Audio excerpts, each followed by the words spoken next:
So we have a couple of action items that we need to talk right. about for the people. First of all, you had mentioned Exodus 18:21.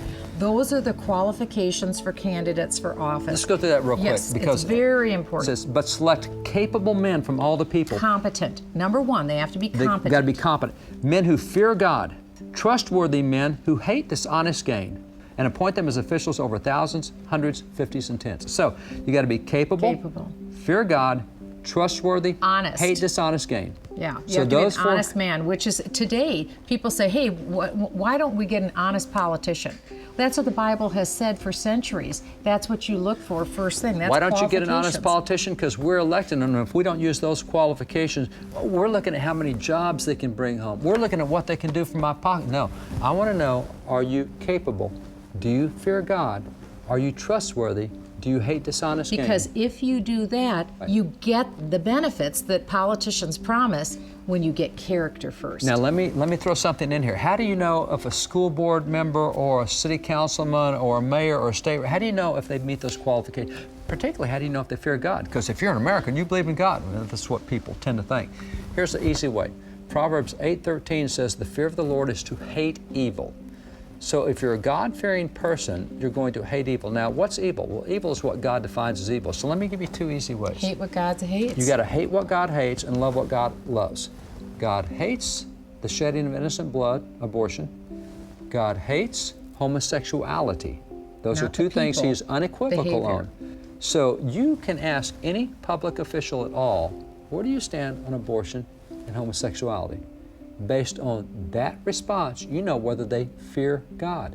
Because if they said, I'm fine with abortion, I'm fine with homosexuality, you know that they don't understand that they're going to account to God for what they do.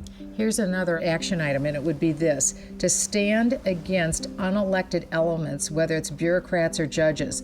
I will tell you, we have a lot of unelected people all across the United States that are running our lives. You had talked about this previously, that we have the Congress who passes a law, but what we're really doing is Congress is sloughing off the responsibility for writing the law to unelected bureaucrats in the agencies. And so trust me, they're more than happy to write the laws because they get to write it to help the bureaucracy against the people. That's right. And so it's important that the elected members of Congress take the time to write the law. Does it take time? You bet it does. But maybe we wouldn't have so many laws that are confounding us if we do exactly that. It's just really important. And then finally, we have to hold our leaders accountable. Let me hit this real quick, because we have a lot of complaining about people. I don't like those elected guys. They don't do anything I want. Do you know only 1 out of 8 Americans has ever contacted an elected official at any level? So if that's true, then the people watching this episode need to know how powerful their voice will be.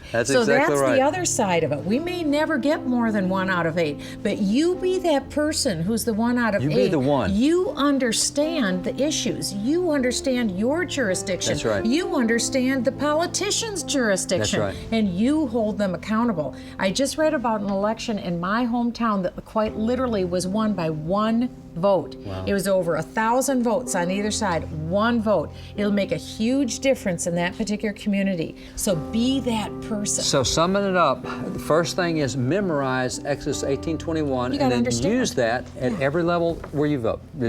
Second thing is, don't put up with the unelected aspects of government trying to become more powerful. Do not see that power. Demand accountability from your elected officials. And third is talk to your elected officials. Nobody does that. You go yourself. You go yourself. You do it, and don't be afraid. I have people who are afraid all the time. Well, guess what? You know who's going to answer a phone? Maybe a 22-year-old intern. So don't be afraid of that person on the other end of the line. That's but right. Also, ask of your elected official and demand, come to my home, come to my backyard, come to my church, come to my community center.